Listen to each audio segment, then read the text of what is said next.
What have I done?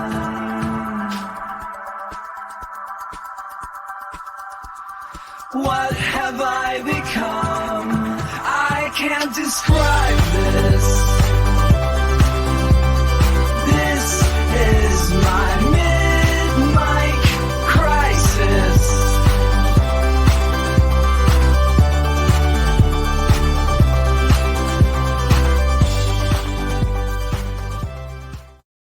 Hello and welcome to the Mid-Mic Crisis. I am Bunchu alongside my esteemed colleague and co-host, Chamber. Chamber, how you doing, buddy?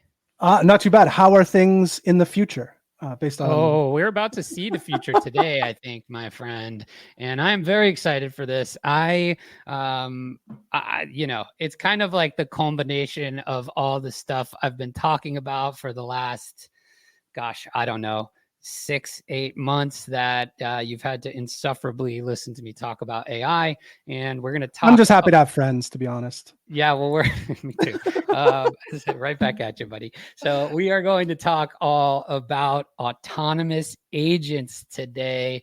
This is the stuff that is almost surreal feeling when you see it. We're going to have a really nice, deep discussion about it. We have a very special guest today. We're going to see some demos of a couple of these tools in action, and I'm very excited to get to it. Chamber, before we bring in our guest, tell me what you know about autonomous agents. I didn't even know that's how you pronounce autonomous. Okay, then there we go. No, I mean, I don't know much. I feel like I'm going to learn a lot. Just being around you, a little bit of AI rubs off on me, and I regurgitate that into the world, and people think I'm a genius. So we're going to actually have somebody that really knows, like a next. Would you say Eric's a level above you in regards to? I would say that Eric is probably 10 levels above most is how I would describe it from my conversation with him. So just a little backstory. I was on Coffee with Captain a couple weeks ago. We started talking about AI on my AI segment that I do with them. And we had like an hour and a half long conversation about agents.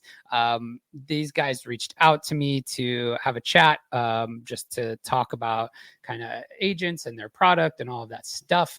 It was supposed to be a 45-minute call. It ended up being 2.5 hours long. And I left that call totally kind of mind blown that the future was here. And here we are. We're going to be talking to Eric in just a second. So are you ready, Chamber? I can't be more ready than I currently am. Awesome. So let's bring him in. We are bringing in our very special guest today. His name, Eric B. Delisle. He is the founder of Bloomstack and creator of the AI Mystic platform. Eric, welcome. How are you today? I'm doing absolutely fabulous. Joe, how are you doing? Wonderful. It is so great for you to join us today. Thank you so much for your time.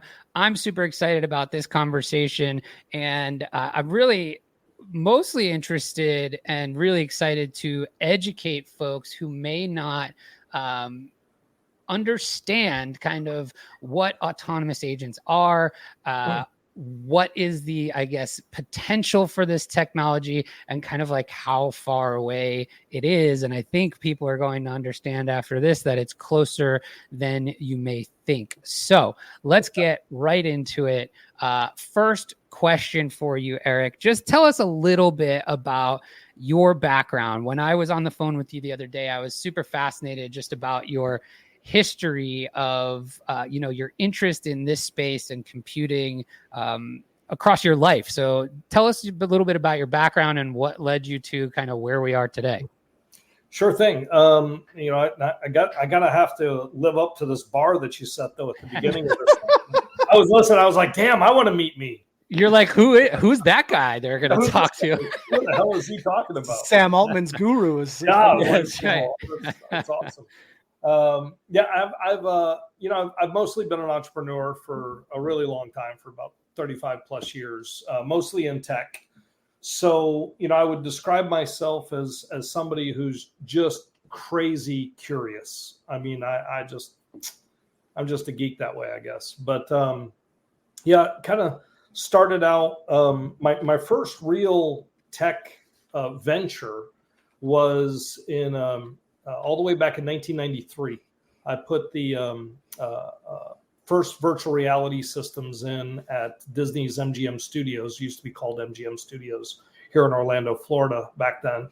And and this particular story is, it's the bane and boon of my life, which is, they say, it's interesting to be a visionary, but sometimes you get the timing off. So 1993, man, I was just convinced this is it. Virtual worlds, and people are going to be walking around in all these virtual spaces. And, and I remember a few years ago when all the Web3 craze started and stuff. And I was like, wow, really? Like, finally, people are talking about it. And we're still not there yet. So I hope. I was going to say that was like our early moment. That was like, we were, when I got into Web3 in 2017, that's how I felt. And it's still, 7 years later, and we're still not totally there, but I can totally relate.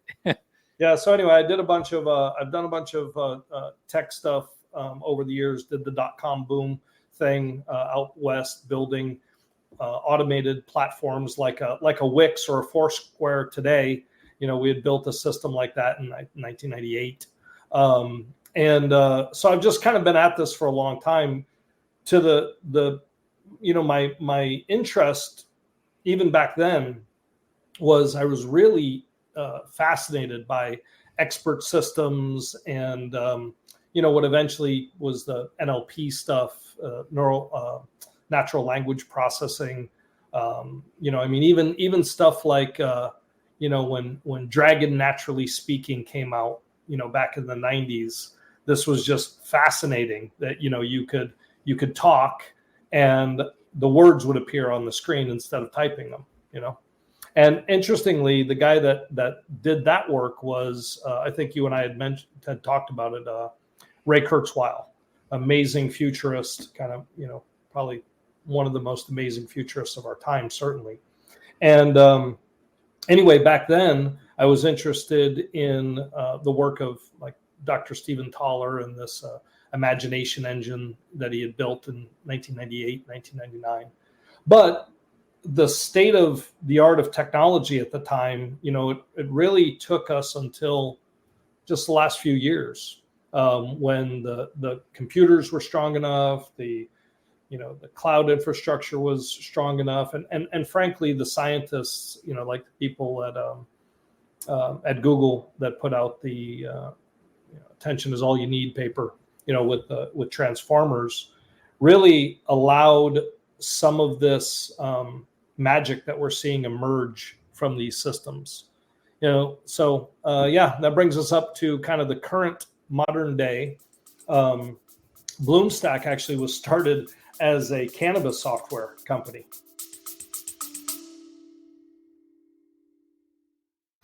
4 out of shape. 4 dads. Out of shape. Welcome back to another episode of the Bad Dad Advice Podcast. Hanging out once a week. Consuming beers. What will they say next? Confucius said, "He who goes to bed with itchy butt wake up with stinky finger." You ever use a bidet? Bidet to you, sir. Get him a telescope so he can see Uranus from farther away. Can we give some dad advice here? If the buttons on your shirt button the opposite way, that's the lady's shirt. It's funny. It's funny you say that because I actually work in the cannabis industry here in Canada. Yeah. And when I was looking up Bloomstock, I'm like, what am I seeing here? Is this the right thing? What is happening right now? So yes, I'm very interested to hear a little bit more about that. Well, I had I told you that I had built these systems way back in the 90s and early 2000s, and fast forward to 2018. A dear friend of mine in California was starting a new venture. I'll just put it that way. And he had gotten together with some people, and they were putting in a pretty big implementation under the new laws and stuff out of California. And I'll never forget, I was in California talking to him. He showed me what they were working on, and I was blown away. But this is like one of my best friends from high school.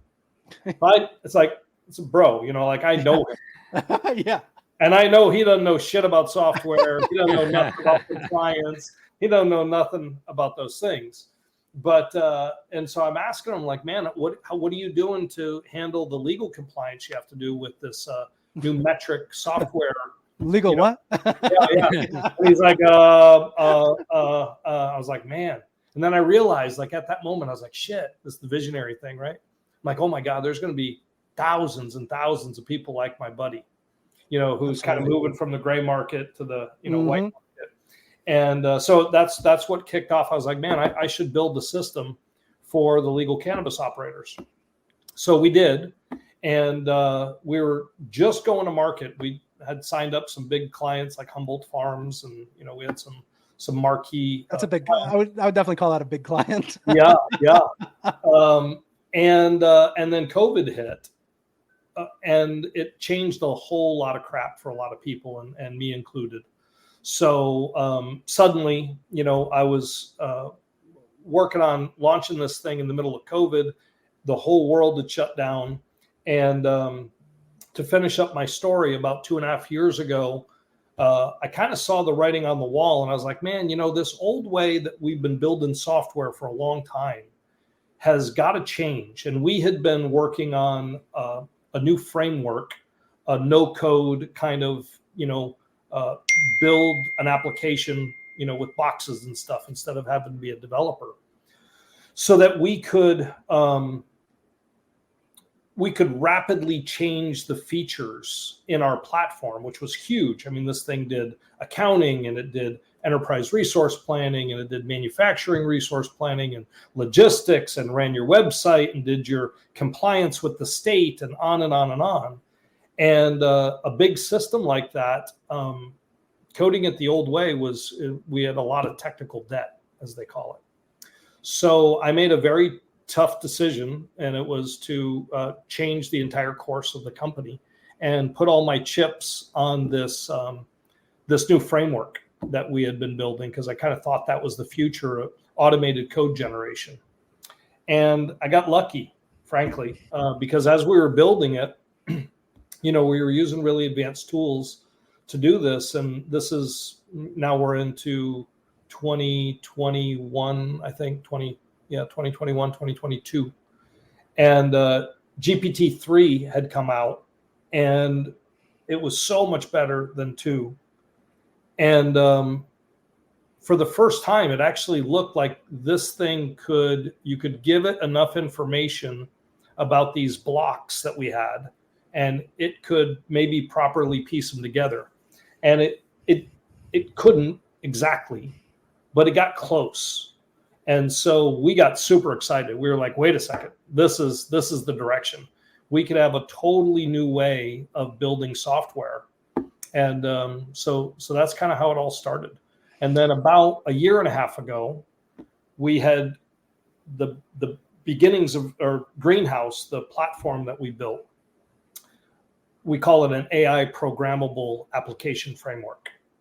So we took a different approach than what these guys are doing at like Cognition with Devin, or Cursor AI, or Continue, or what was it? What was the one that just blew up?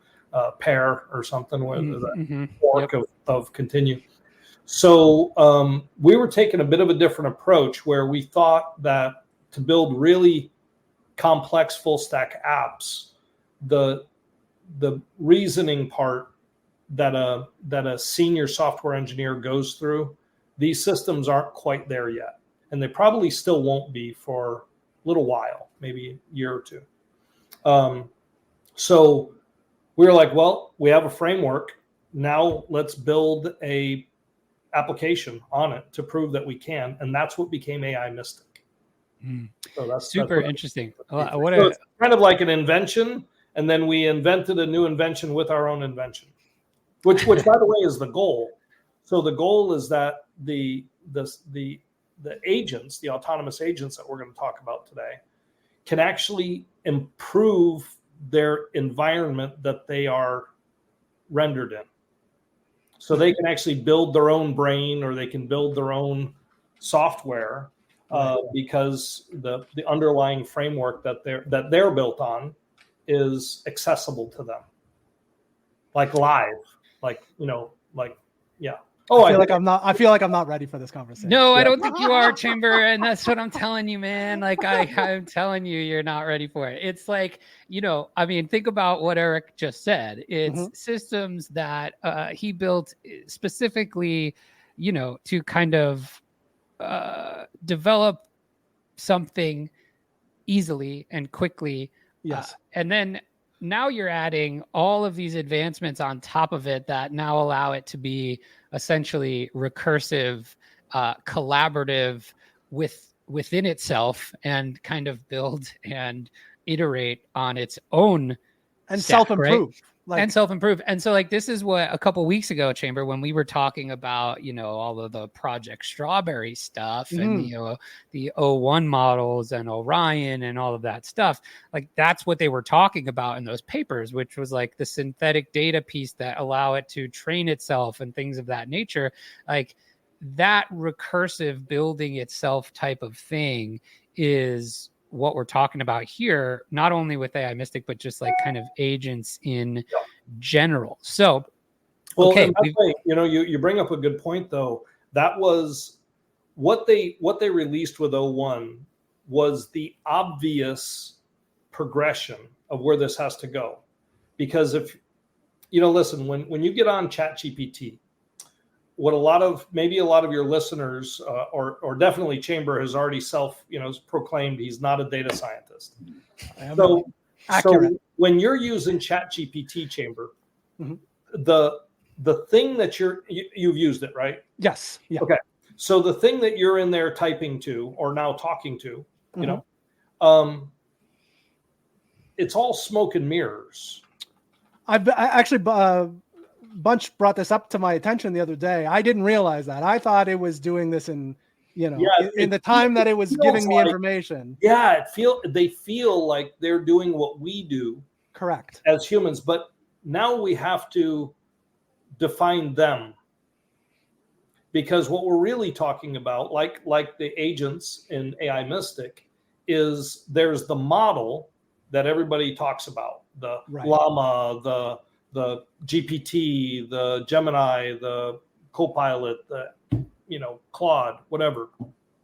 There's the model, but there is not any model that is being popularly used right now that is more than a zero-shot model, which means a chunk of text gets sent to it, and then it provides a response. That's it. There's nothing else. It has no memory. It can't, it doesn't know anything about the environment that it's in. None of that exists to the model. Right. But they built an application like we did. Their application is called ChatGPT. And that's what's remembering. That's what remembers. And it literally works like a WhatsApp. So you type a message in it, and then there's a message is stored in a database somewhere. And then they take those messages, meaning the people that built the application or OpenAI, and in their application, ChatGPT, they take a bunch of these messages, say the previous however many, let's call it the last 10 messages, and they add it behind the one that you just typed. And then they send a special prompt off to their model, and they say, hey, you're a helpful agent. You're in a chat, and the chat looks like this. You've been talking to Chamber. Chamber, provided the last message. Chamber's asking about Bigfoot again. Again. What's up with this guy? So that's how it works. But most people don't realize that that's what's going on. Interesting. Okay, so I think that's a really great one too, by the way. Yeah, and that's a great explanation from just what's actually happening behind the ChatGPT that people are using. What's kind of the implication behind what you just described to kind of what people now see with O1 and what we're about to see with kind of like how you've built AI Mystic in terms of what makes this new framework special compared to that, I guess, is what my question is. Hey, Alex. Hey, Andrew. What's this? This is the trailer for Season 2 of Brains on the Outside, a podcast where we dream up ridiculous solutions to the world's business problems. That's right, Alex. We're back, and this season, businesses like Allbirds, Naked Sprout, and the author Lauren Bucas have asked us to solve issues like, how do you stop AI from stealing all your work? And what do you do with the world's largest roll of toilet paper? If you want to hear us pitch a phone case made entirely out of jelly, hear about a jigsaw for your taste buds, or if you want to know why the luggage company July should go back in time to assassinate Caesar, then you should listen to Brains on the Outside. Get it wherever you get your podcasts.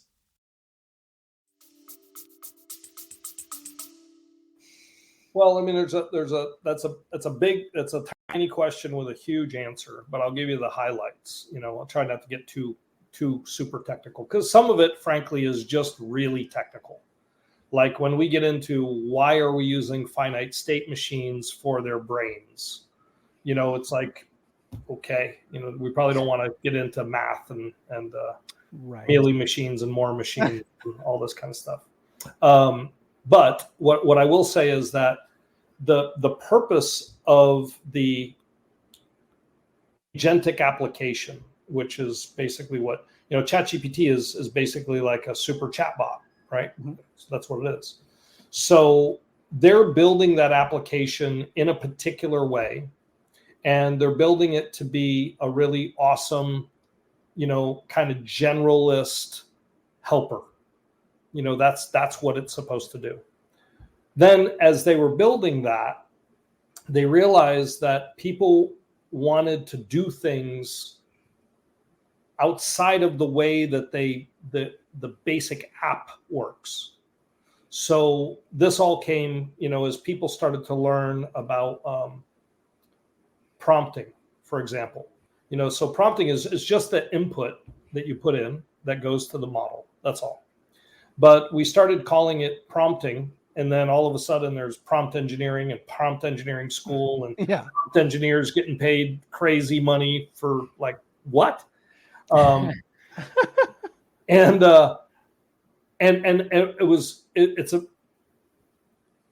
It's valuable because you can change the outcome, the output of the model, the GPT model, or any other model, based on what the input that you give it.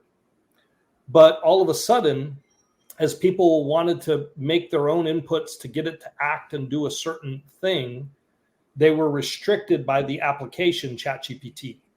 And this is why OpenAI immediately started working on some user experience stuff by releasing the GPTs feature, right, where you could kind of create a version of ChatGPT, and you could tell it, I need you to be a dentist. I need you to act like an attorney. I need you to, and you could do that with ChatGPT. It's just that it would lose itself after so many messages. If you've ever experienced this, it kind of like I have forgets. And so then that's actually why they added memories. So they added this memories infrastructure going on. They already had a quasi memory, but it was more like RAM. It was just previous messages, right? Right. Now the memories feature, they actually are creating memories that are entries in a vector database, so that they can be pulled up later. Is this what they're gathering at 3 Mile Island now? Yeah. They're sending it's all my memories to nuclear power. Yeah. All my memories, exactly. That's funny. So and as they build these systems, so what they're doing is they're building the chassis and the wheels and the brakes and the windshield wipers and the audio system. They're building it around the engine because they built an engine first. Right. And so now they're wrapping this car around it, and they're kind of giving you a handful of choices that you can make about the car. You can't change it really fundamentally, but you can change some things about it. And that would be a GPT or, kind of using it in the playground and doing some of those things. Gotcha. Yeah. Okay. So one more question before we get into AI Mystic and see it in action. Okay, so I think we've got a really good basic explanation of kind of how you're way more from Eric than I have from you, Bunch. Just well, look, he's just very good. You were right. He is 10. He is 10 levels. I told you. I'm like GPT-2, and Eric is AGI. So I'm like a Commodore 64. Yeah, right. You're 3 Mile Island. I sure am. So we've got a really nice, I think, base understanding of how the model level works now, and then what it means to kind of go to Chat GPT as in an application layer, and what's happening there with memory and prompting and all of that. And now I guess right before we get into a demo here and you can explain AI Mystic, talk about the process of the thinking that is now kind of what we're seeing with these new O1 models and kind of this chain of thought type of thing, because I think those 3 things will lead us really nicely into what we're about to see. Yeah, I mean, so as we said, the whole application is what provides the smoke and mirrors part, right? So you feel like you're talking to somebody, right, or something, depending on how you come down on it. But this prompting, going back to this whole prompting, universe and the study of prompting, all of a sudden there was all this series of things that came out about how you could get better results out of the 0-shot thing that you sent off to the model. And as their context grew, as they basically had more that they could process in each one shot, researchers realized that, these things can actually kind of hold these concepts in a large enough context. And this became things like, chain of thought was one. Then there was tree of thought, which is kind of a branched logic of the simple chain thing. And there were entire projects that came out to try and help this in applications like a Lang chain. Their early stuff was all about this, concatenating or putting together a series of round trips to the model. And in this chain of thought concept, you could get something that looked a hell of a lot like planning. And you could get it to do things in a stepwise manner that it wouldn't naturally do on its own without a prompt that told it how to do that. Does that make sense? Yeah. Okay. So now, by the way, I just read a paper a couple of days ago. I did a post about it on LinkedIn about logic of thought. So a whole nother kind of concept that they're using now. And then there is in model things like a mix of experts, where they put together multiple of these layers in the convolutional neural network, and you could have 1,000 layers that all get the same problem, and then they all spit out their statistical result is what happens in this mix of experts. And then of the 1,000, maybe you get 742 all have a similar result, and then of the remaining 200 and whatever, it's split up among 5 other possibilities. And what you do is you say, wait a second, well, most of the models said this should be the answer. So they picked that one, and then the whole system seems smarter somehow. So anyway, a combination of these things comes together in what is the O1 release. By the way, you'll notice they took the GPT name off of it. Yeah. And they just called it O1. And because it's not a model in and of itself. They put stuff around the model, which allowed it to have this chain of thought recursive thing. So what happens is, without the user seeing it, the prompt that you generate creates an intent. So it's what is the user's intent? I want to write a blog post. I want to design a business plan. Okay, as soon as that intent is stated, there's a lot of shit that goes into that, right? So what they've done is they take your intent, they can use a model to say, hey, what's this intent about? Is it something simple? Because if it's simple, we can just answer them. We don't need to go through this 01 chain of thought process. You know, for example, if your intent was through a question, what's the capital of Florida? It doesn't need to go through anything. It knows what your intent is, which is to have that information sent back to you. And so it just says the capital of Florida is Tallahassee. And there you go. You're moving on. But if you said, I want to design a business plan, oh boy, there's a whole bunch of stuff that goes into that if ChatGPT is going to help you with it. So it goes off in this loop of saying, okay, first thing, what's his intent? Wants to write a business plan. Second thing, can you just say the business plan to him? No. Okay, what do we need to do to say the business plan? Well, we need to write a business plan. Okay, well, can you just do that with what you know now? No. Okay, what questions do you need to write a business plan? Whatever it is, whatever their process is, they're building all of that first. You're just not seeing it happen. But we did this exact thing that I'm describing, you know, a year and a half ago, once we started building out AI Mystic.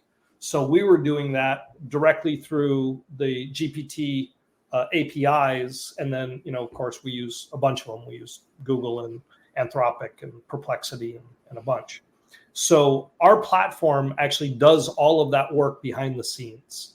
Now, it's turned into something very complex and very sophisticated.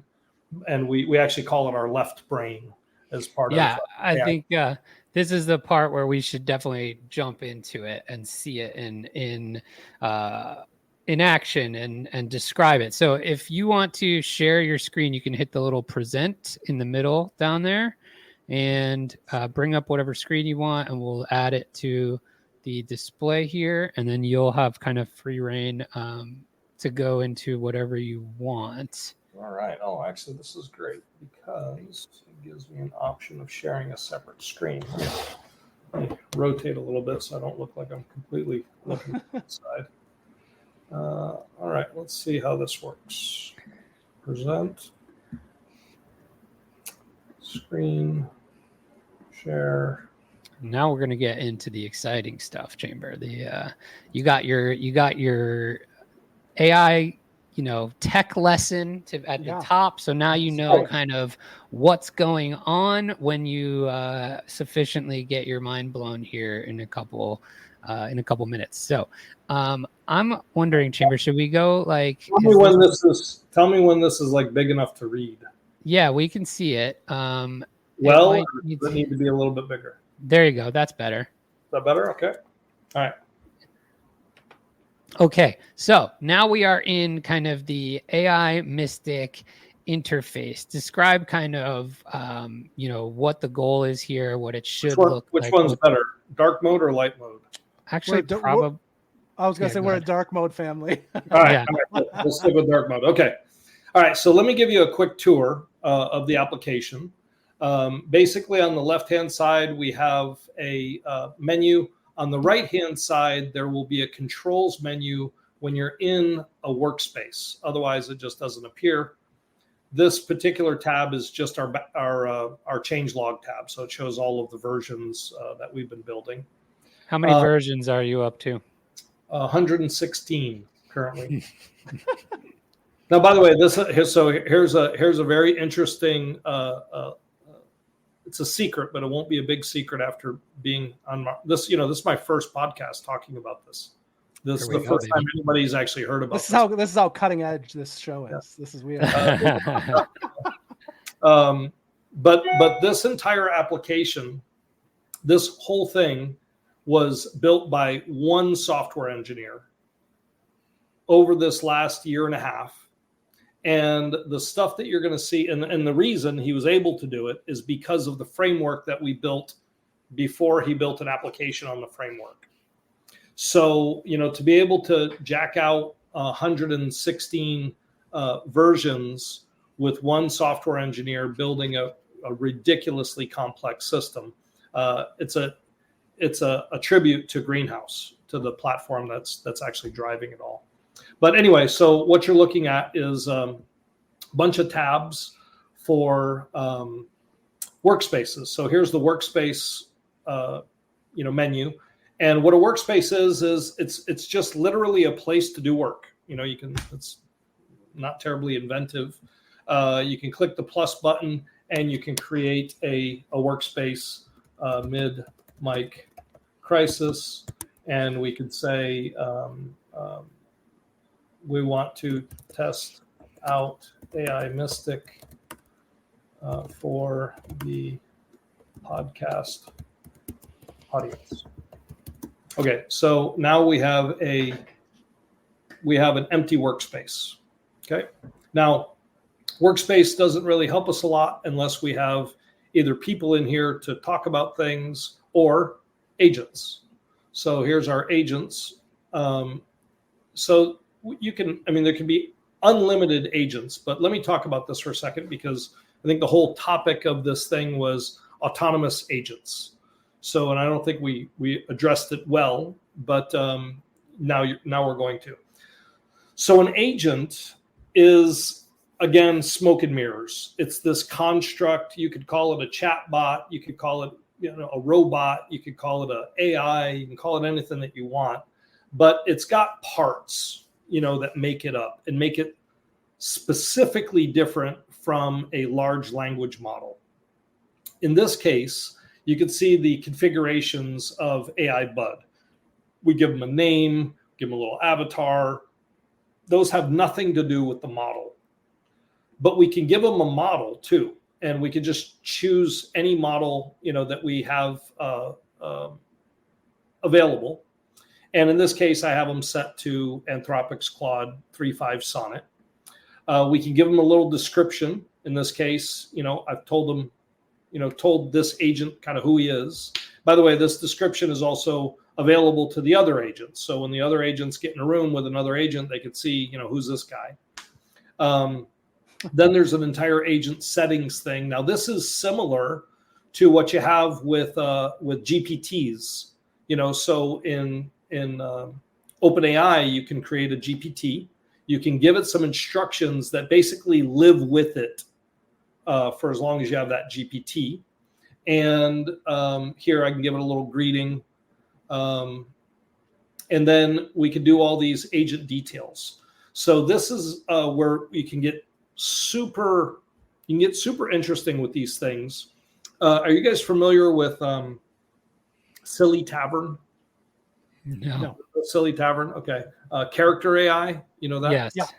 Okay. So there's a whole kind of thing out there of creating characters based on these large language models. And Silly Tavern is kind of like it's like a game. You can go in and create these, and you can play with AIs, and AIs can kind of play with each other in this environment.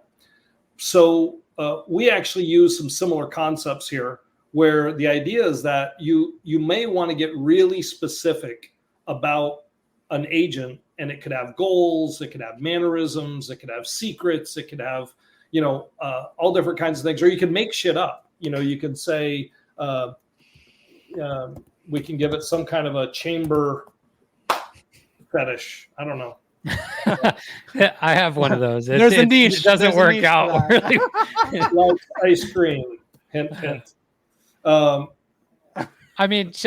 a really quick example for our audience, if you listen to the Mid-Mic Daily Bite, which is our AI generated 5-minute podcast every day in our voices, I had to do this without something like this. I had to figure out how to basically prompt for all of these things. And so this was step one chamber of like, oh shit, this could have been really helpful. When you DM'd me and you're like, write me I don't know, I forget what it was, like 500-word essay on yourself for the prompting. And I'm like, there was a lot of soul searching in that essay, I'll tell you. Yeah. That's funny. I just copied yours for mine. So and this is the whole idea, by the way. I mean, you guys, it's fun chatting with you because you just make it obvious that you could do this kind of work, like detailed work, or if you're lucky enough to have a system that could do the work for you, wouldn't that be better? Yes. And so that's one of the first examples I'll give you. So we're on agents. We're getting ready to build up this mid-mic crisis room. But let's say that, all the agents that are here, they don't suit our needs. There is a guy in here, though. I think his name is Rohan. Yeah. Rohan is a highly skilled, producer, experienced podcast producer from Mumbai, India. Okay. So, but you can see this agent is, areas, Amit. Yeah. Amit is created by me. He's a copy of that other agent, wherever he was.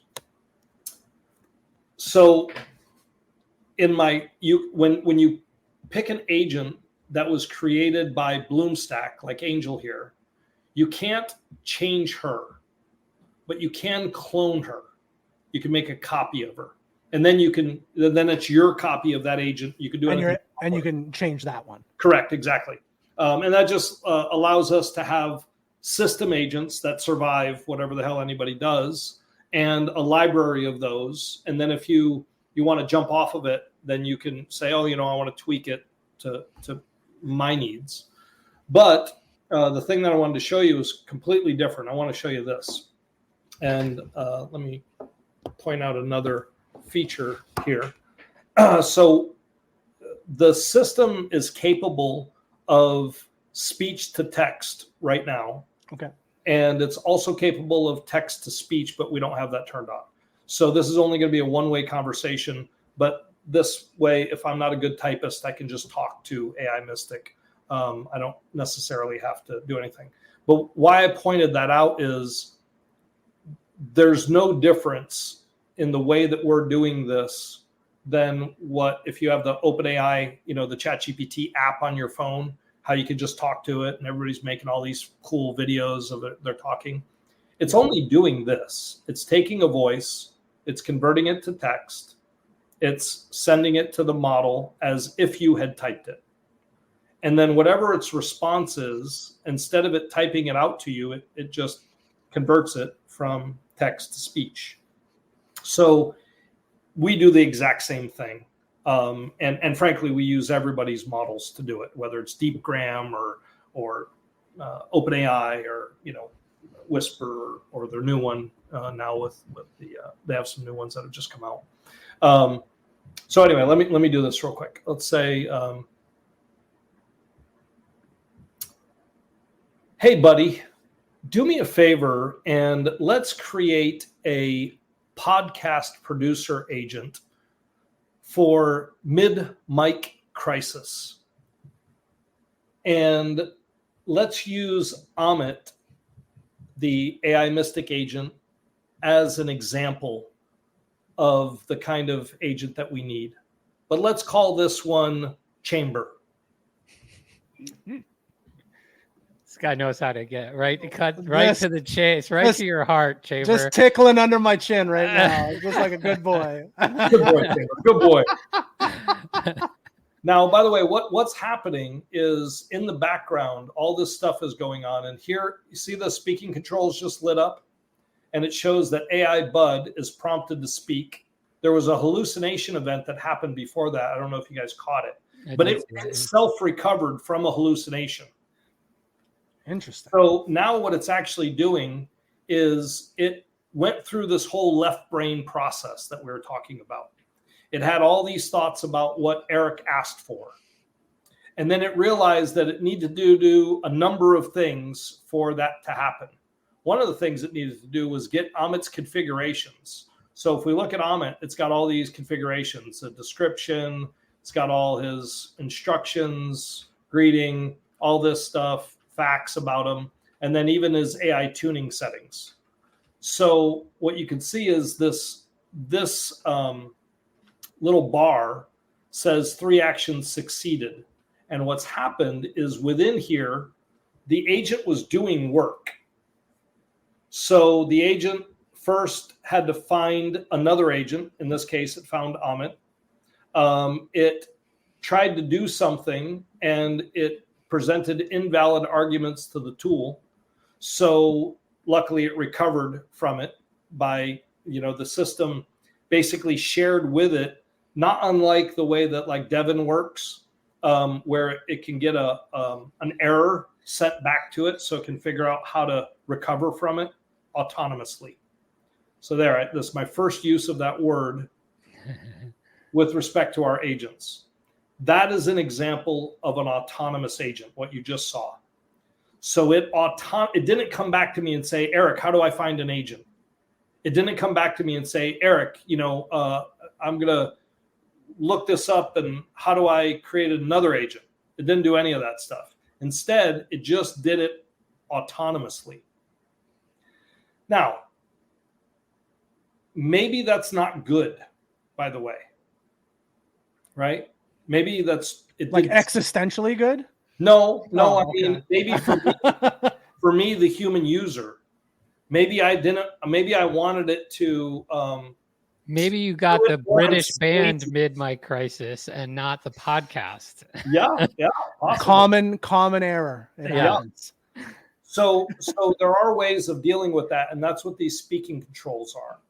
So you can literally grab the agents and put them in different orders, depending on what the left brain has decided. So the left brain is this mystical brain that we have that's built into AI Mystic. And the new one that's coming out this week actually has, I think, 18 total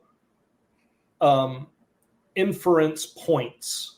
An inference point is a place as it's processing where it could be using a model. It doesn't have to be a large language model, but it could be using a model to do something. So imagine combining, 18 different models, all built with a method of doing it so that if they hallucinate, we catch it before it causes more trouble. That makes sense? Totally. So while this is happening, what happened was the room, the brain gets this message first, this prompt, right? And then what it does is it says, okay, based on this is a long ass conversation in this room that's been going on for a really long time. I mean, I've been building stuff in this room for months and months and months. So 2 months right now, I guess, is how far that goes back. But these guys never lose memory or context on AI Mystic. And it doesn't matter which model is running the agent, because it's the agent's brain, not the model's brain. We just use the model for what it's good at. Everything else we take care of. That makes sense? Totally. Yes. So including doing this. So let me close this so you guys can see this as clearly as possible. So remember we talked about a prompt, right? In ChatGPT, if I sent that prompt, what the hell is it going to do with it? Nothing. Yeah.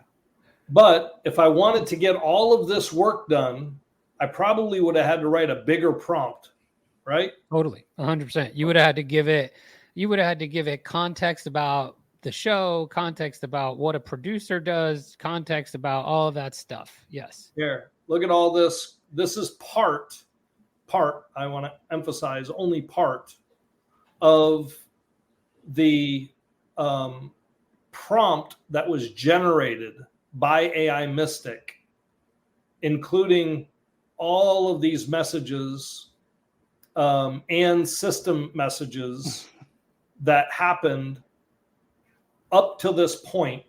Which took like a minute. Yeah, so that the model could produce valid YAML spit back out, because we need it as a specific object, and then we parse that object and we do things with it with the application. And then what we did with it was we allowed the system to basically build an entire mini application is what happened here. Wait, wrong one. I'm going to turn the debug off. Okay. And then it recursively and autonomously went through all of the tasks that it was supposed to do. Got it?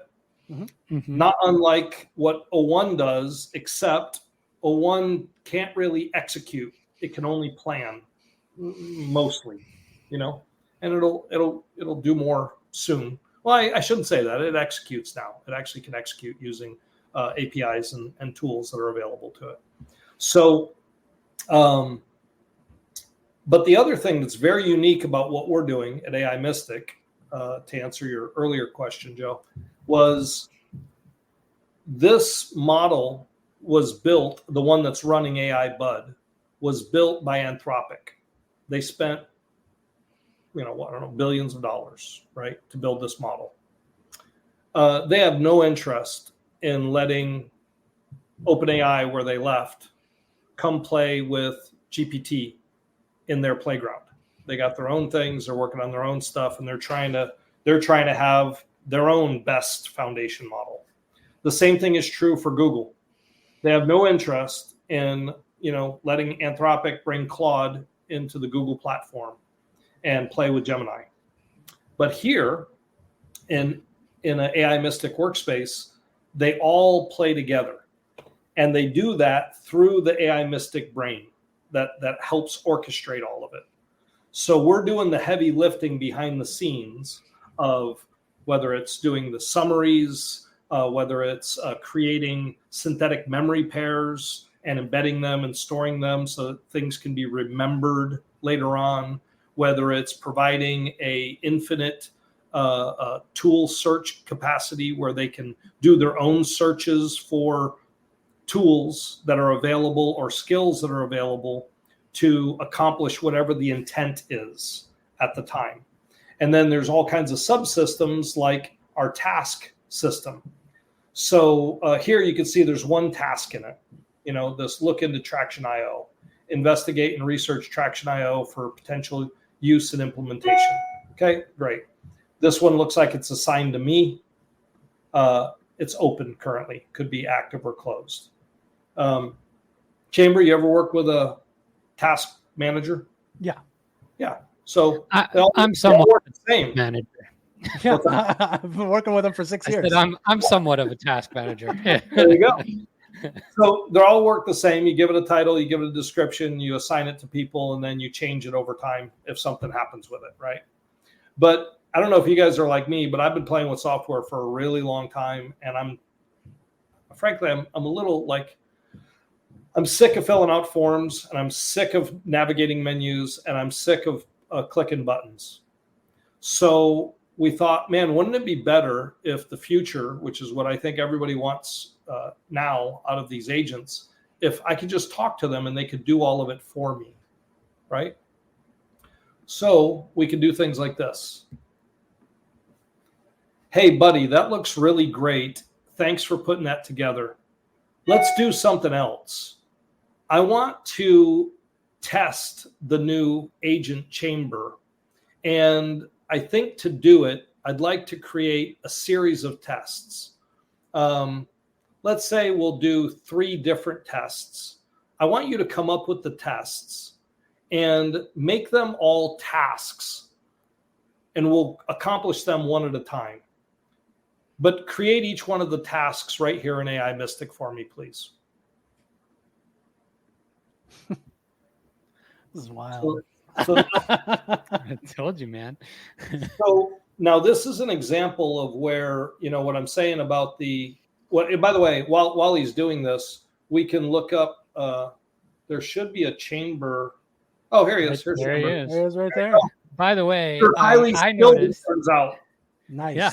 I've always thought I was. Yeah. And it actually knew about our show. It says that it's a tech, it was a tech podcast, etc. Which means it went out and did a search. That's right, because they're all capable of accessing the internet. By the way, and every agent is capable of accessing. And while we're talking, by the way, I'm not even paying attention, but if you notice, they're already all created. Now, could it have assigned? All the detail is in here. Could it have assigned them to chamber? Yeah, absolutely. But chamber isn't in the room. So let me bring chamber in the room. Actually, before I do, let's give chamber an avatar. I always like there to be an avatar. Oh God, you got to make it a Bigfoot. Yeah. All right. Wow, this looks great, buddy. I need you to do me one more favor, and that is I need an avatar for Chamber. But Chamber is a really cool guy, and he loves Bigfoot. So if you could, let's make him kind of interesting and maybe an homage to Bigfoot, or look like Bigfoot a little bit. Give it a shot. While it's doing that, the implication of the tasks, not only from it being able to create tasks, but then assign them to either yourself or another agent, I think is really important to touch on, because it basically means, like you said before, these things are in a finite state, meaning it's essentially always on, meaning you can schedule things in that way, as in check my email and give me a summary every morning at 8 a.m. Or, hey, make sure I, tweet at this time today. And by the way, do it for me, or assign Chamber to go do research on tonight's NFL game at 4:00. And that means like you can be running these things or help Chamber with the research and get his feedback. Yes. After you've done most of the grunt work. Yeah, that looks like it. There you go.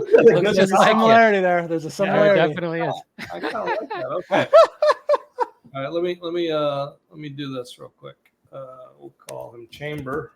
I was briefly looking at the tasks, and the tasks are almost what I'm dealing with. I was working with ChatGPT earlier today, and they almost mirror some of the things that I was working on, which is really wild. That's crazy, actually. Let me add Chamber here. Okay, so now Chamber is updated. You're going to be using GPT-4 Omni. All right. And we'll let's bring you into the room. Let's see. So Chamber, here we go. Add Chamber to the room. So now just by adding it, it will know to do the tasks. Look, this is crazy. Yep, there you are. So now what happens is they immediately come in, they say something, and any of the other agents can respond. Really? So now I can do stuff like this. I could say, hey, buddy, now we have Chamber in the room, but before we get started with the tests, can you assign each of those tasks to Chamber, please? Now, what we should see. Oh, wait, did he already do it? Oh, he already did it. Wow. Oh, shit. That's a hashtag emergent property. I think we just saw. Oh, no, those are not. Those were. Wait, was that Chamber? It looks like them. Oh, shit. Oh, it is. Yeah, damn. Okay, never mind. He already did it. All right, cool. So by the way, look, this gives me a great opportunity. I can just hit this stop button, and it stopped the entire brain. So immediately I can even interrupt these things, and you're going to love this. I can delete a message. I can edit the message too if I want. So depending on what's going on with the workspace, if there's things that are happening, they go off the rails, you really don't want that, you can either delete entire messages or entire groups of messages. And you can also specifically edit messages, because sometimes that's really useful when you're working with an agent. Because remember, they're just statistical models. Their goal is to figure out which token statistically should be the next one that comes out based on all the permutations and combinations, right? Well, if I edit Chamber's response and make it say something, the next time that Chamber is prompted, he's going to think he said it that way. Make sense? Totally. And it allows you to steer these models really, really precisely, which is really cool. By the way, we use this technique in the brain. So this is one of the techniques that we use in the thinking brain. We just do it for you in the same way that we write these, really awesome, prompts that are going on in the background. We'll do that too. We'll actually help steer the models that way. Okay. So anyway, now we have a bunch of tasks, and we could be doing these, going through them, whatever. But we only have a few minutes left, so I think we're already done, aren't we? Technically, yes, but we can wrap up. We can wrap up in a couple minutes. Chamber, right. If you have to run, I can close it down. Don't worry. All right. Well, let me just give you a couple other ideas or things that you can look forward to as we build this out. The entire platform, we have an entire integration platform. So, adding outside services as tools is relatively straightforward. We have the this finite state machine technology that I was telling you about is, in fact, AutoGen uses it from Microsoft. So they kind of settled on using this architecture for the AutoGen library that they have. I can show you what one looks like. Buddy, could you generate a FSM diagram for me using Mermaid.js and do one that approximates the thinking process of the AI Mystic agent brain?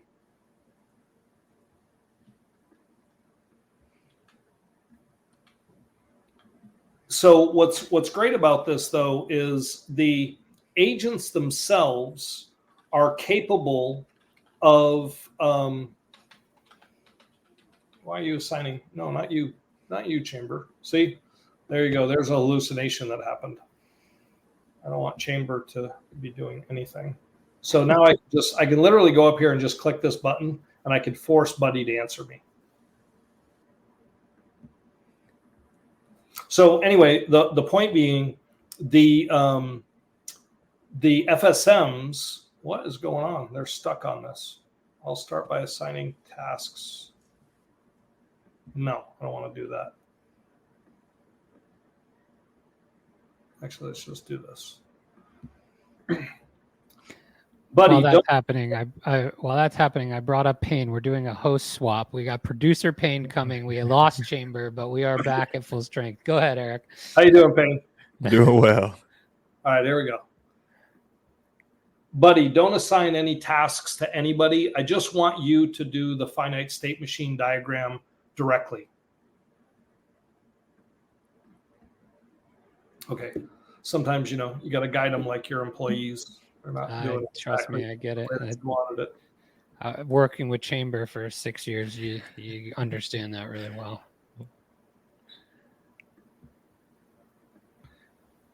So while we're doing that, I thought where I was going to go next, you kind of started to show, which was the kind of third-party tools. Oh, here you go. Look at that. Yeah. So it's actually going to build out this entire finite state machine of its thinking process. And this will give you a little bit of an idea of some of the stuff that's going on in its brain. This is wild. Crazy. This is so insane. It's just doing this. What I want you to imagine is this, guys. Now imagine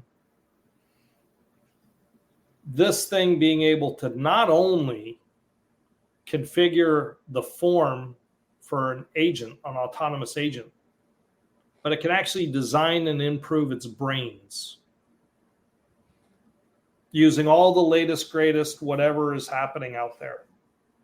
And that's literally what we're doing. The other day, I was telling you about, look how complex this thing is. It just jammed this out in 10 seconds, right? And this is literally what one of these brains look like for our agents. And you can see it, trying to strategize, breaking down tasks, assigning tools to tasks. And then it goes through transitions. This is a query start when it's trying to get to this state to do a tool search to see if it can accomplish the task that it just strategized to do. And it goes through all the things it needs to do, including user feedback. So this is where the human is in the loop if it has a problem.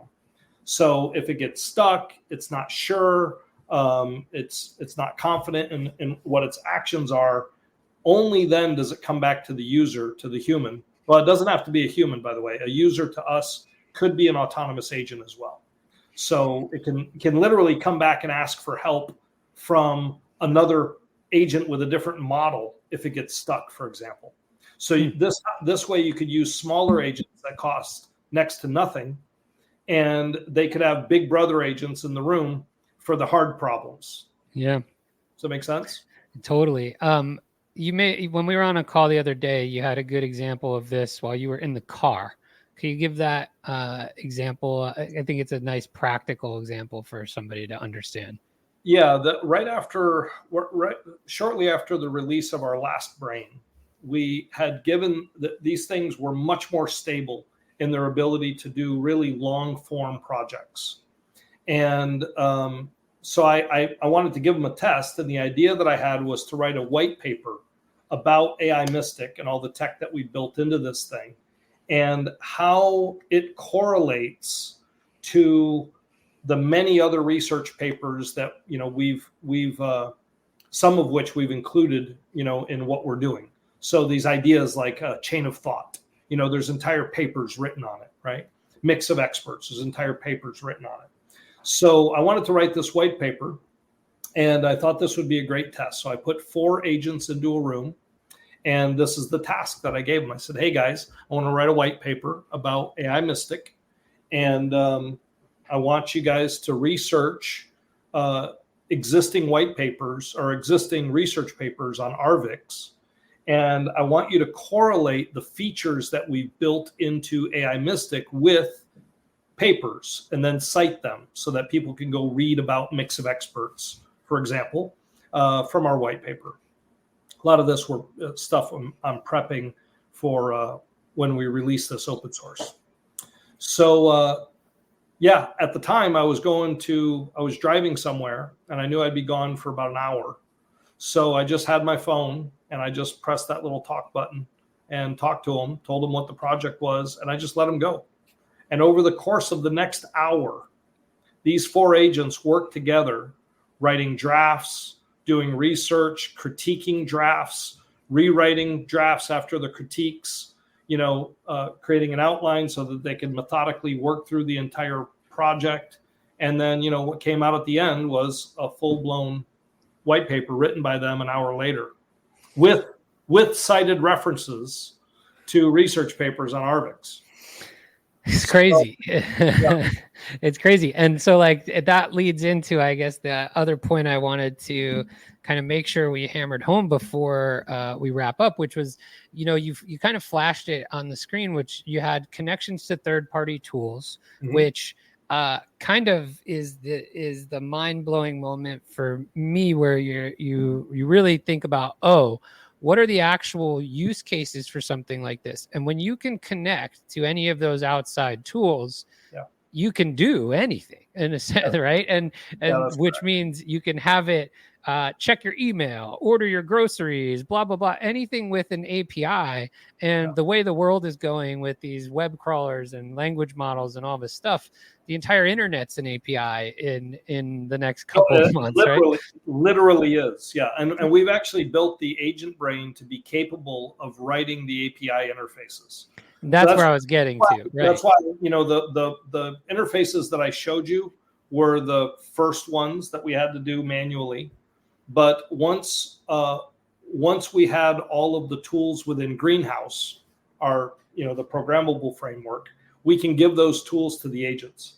So now the agents are capable of going out, searching the internet, looking at dev docs, pulling the specs for the API, writing the schema themselves, and deploying connectors and hooks right into the backend server. and being able to update it without taking down the entire system. So we kind of have these hot swappable interfaces that can be done all autonomously. I don't need a software engineer to do it for us. It's crazy. And I mean, the implications of that are wild when you think about it. And, if you're listening and you've ever used something like a Zapier or a make.com, right? Like that's essentially how they work without the ability to kind of do this autonomous recursive thing, right? Every one of those modules in make.com or Zapier is, a built out schema connection that's just wrapped in this nice little module for you, and you just plug your stuff in and it goes. So the fact that, essentially what you just said, Eric, is that these things can build them on their own means that eventually AI Mystic will have this library of almost any and every tool. And if it doesn't, it will go out and build it, which, I mean, when you think about what that means, it's pretty crazy. And so I guess two things before we wrap up. One, can you give somebody who may be watching this for the first time about AI agents and autonomous agents and just seeing this demo of a platform, are there any like real world applications that you guys are doing right now with this as tests that somebody you could use as an example that could give somebody a better grasp of like, what does this actually mean for somebody or in the real world? Yeah, I mean, so one of the companies that's a client of ours that we've been, has been a guinea pig for a little while now is a fractional CFO consulting firm called N Perspective. So they're one of the largest in the Southeast. They have a bunch of chief financial officers and controllers that they place with kind of mid-market companies that most of these companies are maybe $10 million to $100 million in revenue. A lot of them, they don't need a $300,000, $500,000 a year CFO, chief financial officer. Excuse me. So this is a very, very niche service that they provide, right? So I came in and the CEO is an old friend of mine, and his name is Russ, and I said, Russ, I'm building this new AI system, and I want to use you guys as a guinea pig because I need real world, what you just asked for, Joe, real world use cases, to make sure that our tools are meeting it. So one of the things that we started on a while back was building a pipeline where we would take a list of prospects, we would use that list and recursively go through every entry in the prospect list, research that prospect, go look at their website, at their socials, that kind of stuff, build a dossier on the prospect, and then use that dossier to write a drip email campaign, and then start sending out emails to them, but using autonomous AI agents to do it. And then if with the email itself was designed by the agents to include a link to a chat room where if the person was at all interested in what they saw in the email, they could click on the link, they'd show up in a chat room, and they could chat with the agent directly. And the agent would, its goal was to book them to my calendar. That's what the whole goal of this thing was, is that qualify them as a possible sales lead, and then book them to Eric's personal calendar, because I was doing the testing. And over that period of time, we closed 7 contracts completely autonomously. And the only thing that I had to do was when my watch went off, it would go off 15 minutes before my meeting, and I didn't even know the meeting was there. So it was just in my calendar. And I'd look at the dossier, basically understand the company in a couple minutes, and then I'd jump on with them and tell them what our services were and try and sell them a contract. So it probably incredible. Was, I don't know, $1 million worth of real world, cash in the door, over the life of these contracts. Yeah, and that's just incredible. And I think everybody that needs, by the way, kind of there's a dozen companies out there right now that have an entire company built on that workflow. But 100%. for me, it's just a workflow that AI Mystic could accomplish, right? But what I don't want is we decided from day one, we wanted as little as necessary need to train people on how to use AI Mystic. Our goal is to really get rid of the interface unless the human needs something. So if you can't quite keep the entire finite state machine graph in your head, you probably need to see it visually. They don't, right? The agents don't. They don't. That interface ain't for them. They can't see it anyway. It's only for the human. So we're very cognizant of this, and it's the reason why our tagline is beyond the zeros and ones, because for the human, they don't care about how this shit works. Yeah, so that's the perfect segue to wrap this up. I think based on the chat and the comments, everybody's mind was sufficiently blown, as I expected it would be.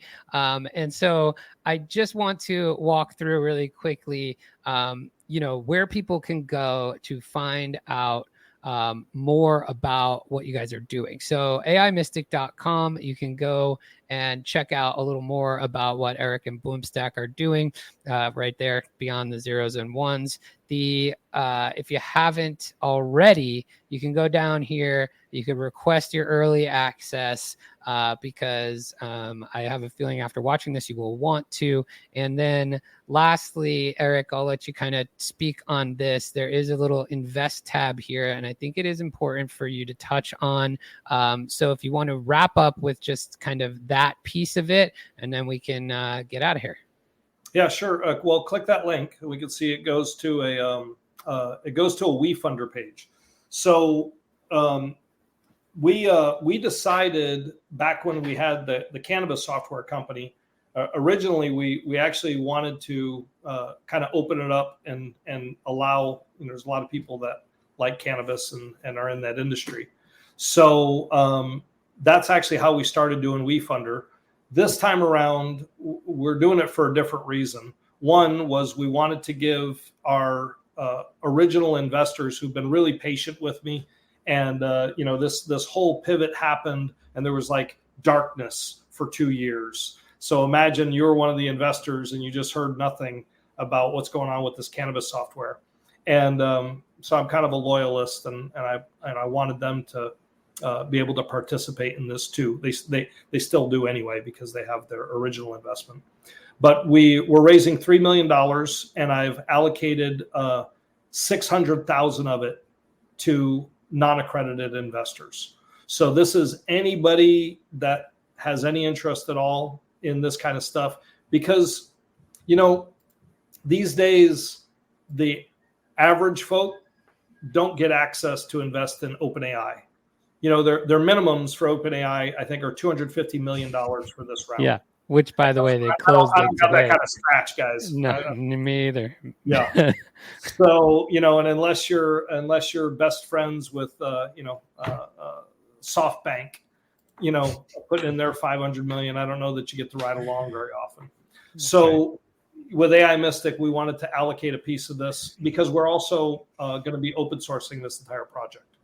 So we want to build a community around it, give people, a fighting chance to get in on some of these cutting edge things. You can invest as little as $100.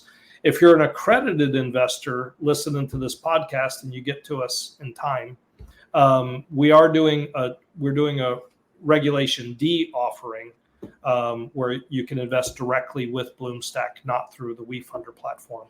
But that has minimums, and you have to be an accredited investor. Yeah, I just want to point out really quickly, if anybody is watching this and is interested in getting involved in the WeFunder, as Eric said, minimum $100. But I think what's super crazy here is the valuation in which you put this out at, $9.5 million, in a world where we are seeing, Vapor raise $100 million in the AI space. A 6-month-old company with 4 employees and a demo. Right. A $2.2 billion valuation. That's kind of crazy. That's what I mean. So the fact that anybody can kind of get involved with this at what I would consider a level in terms of valuation that is, unlike any opportunity you've probably seen in quite a while, I think is just worth pointing out, because if you're paying attention to what these other companies are getting valued at, it's pretty silly in comparison. So I think that's a testament to what you mentioned about kind of giving people an opportunity, open sourcing it, and all of that stuff. So I think it's just important to call attention to, because it's not like you're asking people to jump in here and get in for at $1 billion valuation, right? So there is a lot of upside to this if you are interested in getting involved. So, but I definitely wanted to make sure we touched on that, because I think it is a really great opportunity for people if you're interested in this. Obviously, you've seen the demo here live in action today, so it is not vaporware.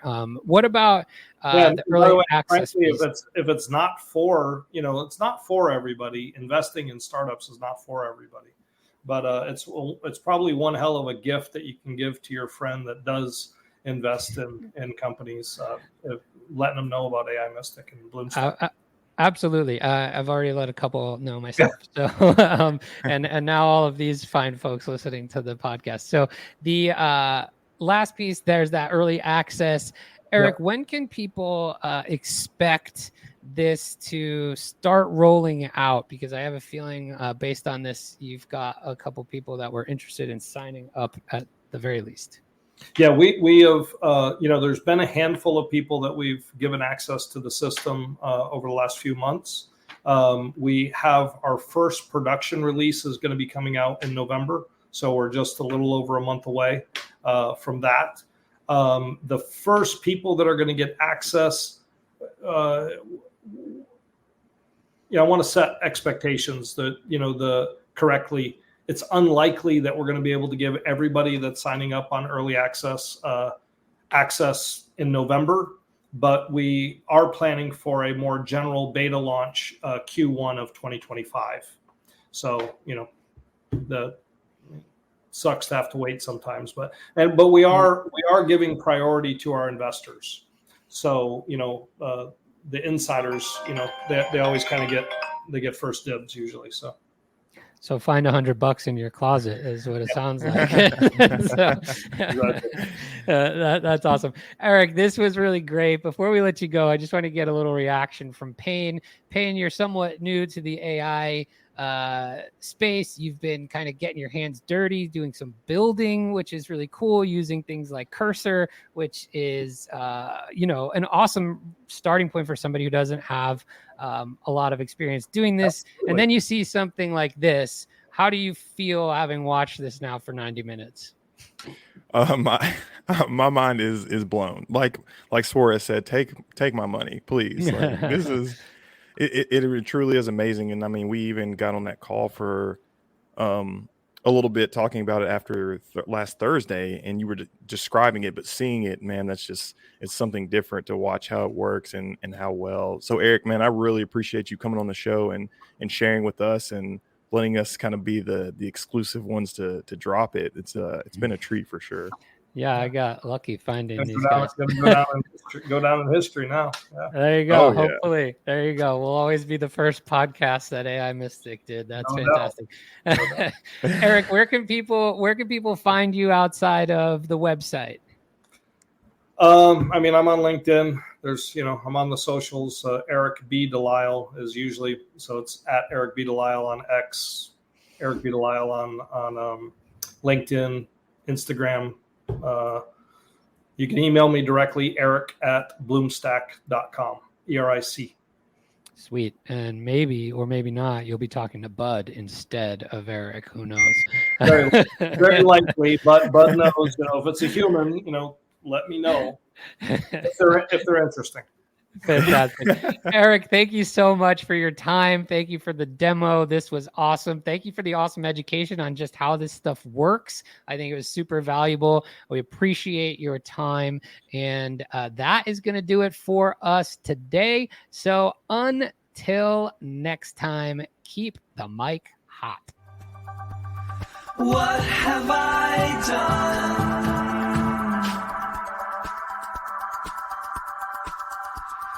What have I become? I can't describe this.